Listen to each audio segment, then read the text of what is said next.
oleh Financial Expert CNBC Indonesia, Mas Robert. Mas Robert, kita lanjutkan kembali.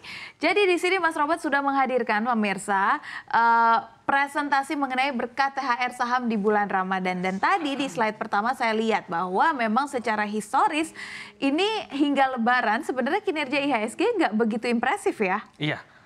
Jadi kalau kita lihat rata-rata dalam 10 tahun, ini seasonal. Jadi dari bulan Maret, April, Mei, Juni, itu sebenarnya rata-ratanya underperform ya IHSG. Di bulan Maret itu 1,74%, April 0,14, 0,73. Memang ada pengaruh dari momen krisis di tahun 2018 dan juga di 2020. Namun kalau kita teliti lebih jauh, kalau misalnya melihat Lebaran di tahun 2015 sampai 2019 itu di bulan Juni, kinerjanya juga tidak terlalu impresif kecuali 2016 yang menguat 4,58%. Kemudian di tahun 2020 sampai 2023 di mana IHSG itu di mana Lebaran itu di bulan Mei juga sama, kinerjanya juga banyak minusnya. Hanya 2020 yang kemudian menguat di 0,79%. Namun di sini memang tidak hanya sekedar sentimen mengenai Lebaran. IHSG ini kan sentimennya berbagai macam, berbagai berita-berita pengaruh-pengaruh dari dalam maupun luar negeri. Tapi kalau misalnya kita mau mengerucut ke beberapa saham yang identik dengan Lebaran karena memang saham-saham retail misalnya terutama yang department store itu hampir 40% lebih itu pendapatannya atau labanya didapatkan ketika di kuartal tersebut ada momentum Lebaran. Jadi memang sehingga pengaruh atas Lebaran ini sangat lekat sekali ya. Jadi kalau kita lihat memang dari grafik pendapatannya itu seasonal. Jadi di kuartal 2 dan kuartal 4. Karena ada momentum Lebaran di kuartal 2 dan akhir tahun. Di akhir tahun juga. Nah, biasanya yang jeblok nih sektor apa yang biasanya membuat adanya, walaupun ya tadi kita kembali lagi, IHSG itu dihantui oleh banyak sekali sentimen, tapi kalau kita melihat secara sektoral, biasanya dia yang jeblok tuh sektor-sektor apa? Iya, sebenarnya berbagai macam ya. Namun kalau misalnya kita melihat beberapa tahun ini 2023, misalnya 2024, memang ada beberapa sektor yang underperform seperti misalnya sektor teknologi. Namun itu bukan karena momentum Lebaran, tapi karena pengaruh eksternal. Kemudian sebenarnya sektor-sektor lain biasanya properti juga sebenarnya tidak terlalu bagus. Namun memang kalau properti kan dalam beberapa tahun terakhir ini memang sedang lagi jelek, lagi tidur. Saham properti ini lagi tidur. Namun kalau misalnya sektor di tahun 2024 yang mungkin tidak terlalu perform, mungkin masih di teknologi ya. Walaupun memang The Fed ini kemudian hampir pasti tahun ini akan penurunan suku bunga cut rate. Namun itu kan masih beberapa bulan lagi. Dan belum diketahui kapan. Masih misteri. Nah ini yang kemudian mungkin masih bisa menjadi beban. Kemudian sektor-sektor lain mungkin seperti properti yang biasanya kesehatan juga bisa ya. Kesehatan juga bisa.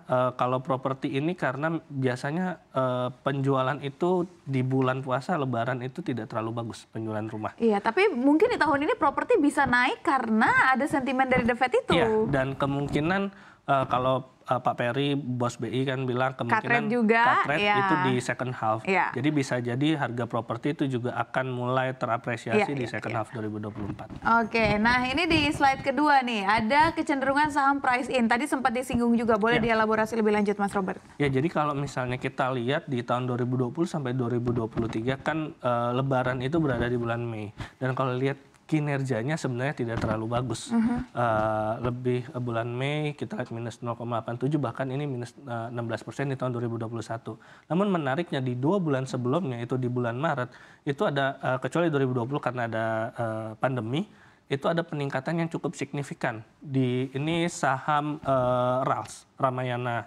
Jadi di saham Ramayana di tahun 2021 di bulan Maretnya itu ada kenaikan 6,85%. Kemudian di tahun 2022 bahkan naik hampir 20%. Kenapa di tahun 2022 naiknya cukup signifikan? Karena waktu itu COVID sudah semakin terkendali. Baru saja dibuka kembali pembatasan itu ya, jadi antusiasmenya lagi tinggi-tingginya di sini. Makanya ini yang kemudian bisa disebut sudah mulai price in di sini. Karena kalau kita lihat ketika Lebarannya itu kenaikannya sangat malah tipis 1,49%. Nah, kemudian kalau di tahun 2023 memang trennya menurun karena sentimennya adalah ternyata di tahun 2023 momen Lebaran itu diprediksi waktu itu tidak mampu membuat kinerja RALS kembali ke sebelum pandemi. Dan memang kalau kita lihat kinerja profitabilitasnya saat ini tampaknya masih ada gap untuk kembali ke kinerja tahun 2019, 2018 yang pendapatannya meningkat setiap tahun. Nah, ini yang kemudian masih menjadi beban bagi RALS. Nah, di tahun 2024 kita lihat RALS bulan Februari ini sudah mencatatkan kenaikan 2,46%. Dan kalau kita lihat trennya di bulan Februari, awal Februari itu peningkatannya cukup signifikan, sampai pertengahan Februari baru kemudian turun lagi. Nah, artinya mungkin apresiasi pasar itu sudah terjadi di bulan Februari. Di bulan Februari. Iya, dan mungkin yang dilihat sekarang dicermati adalah bagaimana mungkin menurut saya kuncinya adalah nanti inflasi ketika bulan puasa. Apakah kemudian inflasi ini mampu bisa ditahan oleh pemerintah dengan berbagai kebijakannya? Kalau kemudian pasar melihat inflasi mampu ditahan, tidak naik terlalu tinggi lagi, mungkin akan ada apresiasi pasar. Namun saya rasa investor masih mencermati inflasi. Masih mencermati karena tadi ya kita bahas ada keberatan atau ada pemberat atau lagat ini dari inflasi pangan. Itu yang menjadi tanda tanya apakah inflasi kita nih sebenarnya bisa teratasi apa enggak nih, karena inflasi pangan sudah terjadi justru sebelum Lebaran dan juga Ramadan. Oke, ini saham yang lain ini? Ini masih RALS, cuman kalau ini kan bulan Juni ya, di tahun 2019 sampai 2015 itu di bulan Juni. Nah, kemudian ini saham MAPI. Sebenarnya polanya sama ya, kalau kita lihat di tahun 2016 sampai 2019 ketika Lebaran itu di bulan Mei, performnya tidak terlalu bagus sebenarnya, walaupun di tahun 2016 mencatatkan kenaikan yang cukup masif.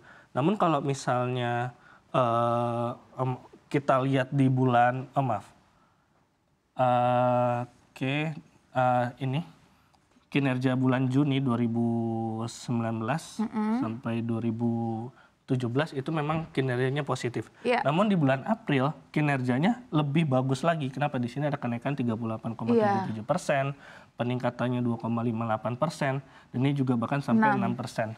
Jadi memang tampaknya sebelum Lebaran itu harga sudah kemudian lebih tinggi. Dan ini juga kalau misalnya kita lihat kinerja di tahun 2020 sampai 2023 di mana Lebaran itu di bulan Mei, kita lihat di bulan Maretnya itu sudah ada kenaikan yang cukup masif. Sama seperti RALS tadi, di tahun 2022 itu kenaikan 19,84%.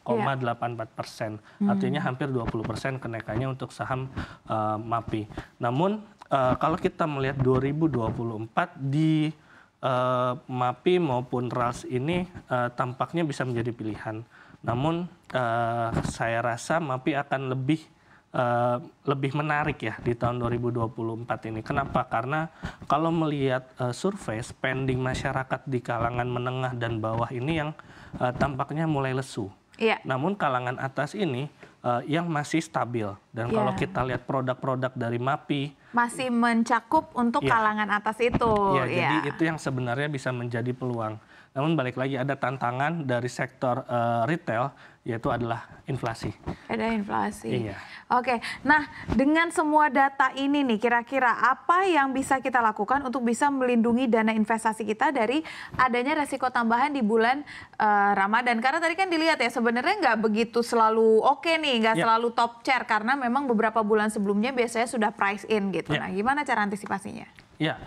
Saya rasa kalau balik lagi ke fundamental ya, investasi tidak hanya berdasarkan momentum, dan ini momentum pertama memang di Lebaran, nanti masih ada momentum akhir tahun. Namun kalau kita lihat pergerakan harganya, terutama RALS misalnya harganya sudah kembali turun, kita lihat valuasinya dulu. Kalau misalnya valuasinya masih oke, saya rasa tetap harus dicermati data inflasi dan kinerja di 2023. Apakah kemudian gap antara kinerja RALS atau MAPI di tahun 2019 dengan 2024 ini sudah mulai mampu tertutupi, terutama RALS ya. Namun selain itu juga saya rasa sentimennya mungkin akan jangka pendek ya. Maksudnya kalau misalnya ke MAPI ataupun RALS mungkin untuk trading. Karena itu tadi bahaya inflasi ini yang masih teka-teki, dan kalau kita lihat secara umum kan ekonomi Indonesia ini diramal lebih lemah, yaitu 4,9%. Walaupun tipis, namun saya rasa ini yang juga bisa menjadi salah satu resikonya. Iya. Namun kalau kita mau mengamankan aset ya tentu saja balik ke fundamentalnya. Fundamental ya. Kita lihat asetnya, profitabilitasnya. Kalau untuk retail kita juga lihat dari turnover dari stoknya, kemudian juga produknya, penjualan, laba, dan juga utangnya. Iya, jadi kalau untuk retail baiknya sih memanfaatkan momentum aja ya. Jangan, bukannya jangan, tetapi memang kalau memang mau ditahan jangka panjang atau benar-benar yang sifatnya mau mengamankan aset, lebih baik melihat betul-betul fundamental. Jangan hanya melihat serta-merta ke momentum apa yang sedang menarik ataupun sedang menjadi peningkatan di saham-saham ini. Lantas ada nggak sih data, bukan data, tapi pengaruhnya jam puasa ini kan nanti kan akan lebih pendek jam kerja masyarakat pada umumnya.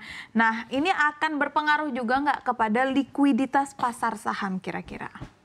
Ya, saya rasa banyak faktor ya kalau kita bicara likuiditas.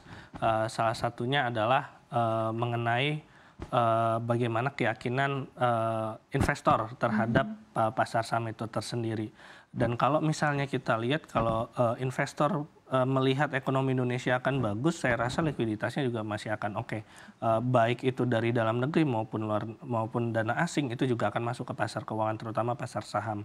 Kalau misalnya kemudian kuncinya saya rasa di Lebaran kali ini adalah inflasi, THR, dan spending masyarakat. Ketika inflasinya mampu ditahan, kemudian THR-nya bisa dibagikan 100% full dan tepat waktu, itu akan meningkatkan spending masyarakat, sehingga saya rasa optimisme bahwa ekonomi Indonesia di kuartal 1 ini akan bertumbuh di atas 5%, itu mungkin akan mendorong para investor untuk mengalirkan dananya ke pasar saham, baik itu dari luar negeri maupun dari dalam negeri.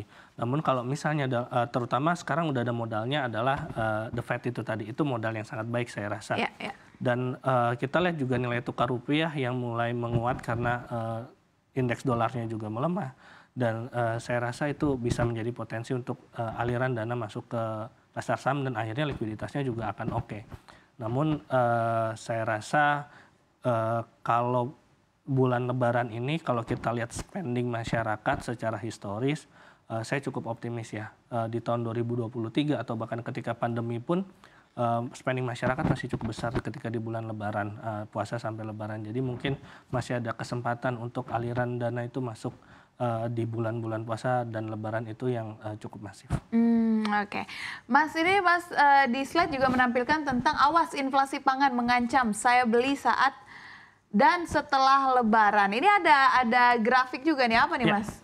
Ya, jadi ini tadi yang saya katakan bahwa ada inflasi pangan ini yang mengancam daya beli saat Lebaran atau bahkan setelah Lebaran. Dampaknya itu terasa.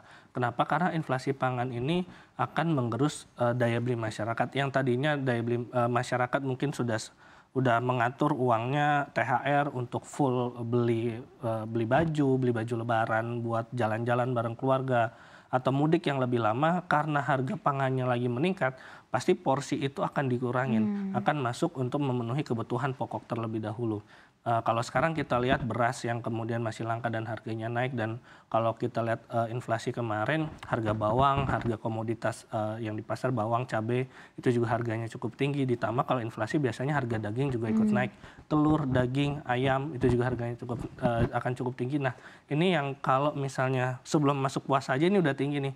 Apalagi puasa dan Lebaran, kalau misalnya tidak mampu ditahan, itu akan berdampak kepada daya beli, akhirnya spending masyarakat itu juga akan tertahan. Seperti itu. Dan mungkin dampaknya nggak cuman ketika sampai Lebaran, karena biasanya setelah Lebaran, kalau kita lihat tahun lalu setelah Lebaran, inflasinya nggak serta-merta langsung turun, tapi bertahap. Nah, sehingga itu yang kemungkinan ada dampak itu masih akan terasa mungkin sampai 1 bulan setelah Lebaran. Iya, berarti masih bisa sampai ke bulan Maret, April, Mei ya, itu masih bisa terasa ya. Oke, nah posisi uang tunai di portfolio disesuaikan menghadapi pergerakan harga saham saat Ramadan, itu gimana caranya? Ya, saya rasa oke ya untuk tetap keep cash ketika sedang investasi. Dan kalau misalnya kita mengatur keuangan, memang ketika dapat THR, idealnya adalah ya pertama untuk urusan zakat dulu kita sisihkan. Kemudian setelah zakat, kalau misalnya ada utang, mungkin THR ini bisa menjadi momentum kita mulai mengurangi utang kita. Dimulai dari utang yang mungkin lebih kecil sehingga itu bisa lunas, bisa mengurangi beban. Kalaupun tidak ada utang, mungkin bisa masuk ke tabungan atau investasi, baru kemudian ke konsumsi.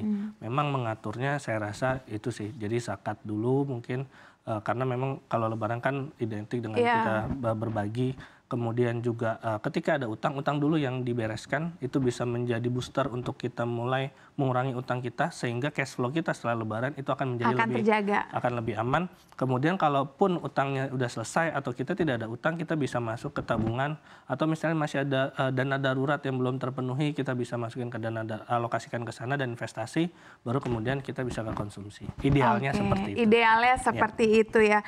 Ada nggak sih faktor-faktor psikologis yang mungkin bisa mempengaruhi kita ketika kita mau berinvestasi di bulan Ramadan? Ada ya, keinginan untuk belanja. Itu mungkin akan mengurangi dana kita untuk masuk ke investasi. Karena kalau misalnya Lebaran kan identik kita ketemu keluarga besar, bisa ketemu keponakan, bisa ketemu dengan saudara kandung misalnya, sehingga keinginan untuk spending itu tinggi, entah itu untuk beli oleh-oleh, entah itu untuk belanja barang, entah itu untuk jalan-jalan. Nah itu yang sebenarnya kalau kita tidak kontrol, itu yang bisa tiba-tiba THR kita bisa ludes gitu aja, bisa lenyap gitu aja. Akhirnya yang tadi saya bilang kondisi ideal itu mungkin tidak terpenuhi. Namun memang kita bisa antisipasi dengan kita merencanakan THR kita untuk apa dulu, kita alokasikan di awal. Misal untuk zakat 10%, kemudian untuk bayar melunasi utang, kewajiban atau utang. Ya itu mungkin bisa di angka 10 atau 20% tergantung utangnya. Kemudian di investasi menabung bisa 10%, baru kemudian sisanya untuk konsumsi. Oke, jadi memang dari awal kita menerima itu harus langsung dipetakan. Kita mau keluarkan kemana dulu, dan kalau bisa dikeluarkan ke bagian-bagian terpenting dulu ya. Ada rekomendasi nggak kira-kira portfolio investasi apa aja yang cocok untuk kita divestasi nih di bulan Ramadan yang minim resiko dan bisa memaksimalkan keuntungan? Walaupun kalau udah konsepnya minim resiko, berarti keuntungannya juga sebenarnya nggak bisa maksimal-maksimal banget ya, gimana? Ya, kalau minim resiko yang sekarang yang 2024 itu banyak yang membicarakan emas. Emas itu bisa menjadi salah satu pilihan karena ada potensi harga emas ini masih akan rally di tahun 2024. Selain sebagai safe haven, emas ini kemudian ada potensi penguatan karena cut rate itu. Dan kalau kita lihat harga emas Antam itu dalam 4 hari beruntun ini pecah rekor. Jadi sebenarnya itu bisa menjadi kesempatan. Kemudian selain emas kita bisa ke reksadana sebenarnya. Reksadana mungkin di tingkat risiko yang rendah seperti pasar uang atau misalnya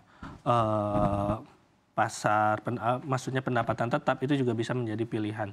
Kalau saham saya rasa bisa juga sebenarnya. Tapi penting untuk lihat fundamentalnya. Balik lagi, dan mungkin memilih saham-saham yang lebih yang blue chip ya, yang fundamentalnya udah oke, secara kinerja historis juga udah baik dan prospeknya juga oke.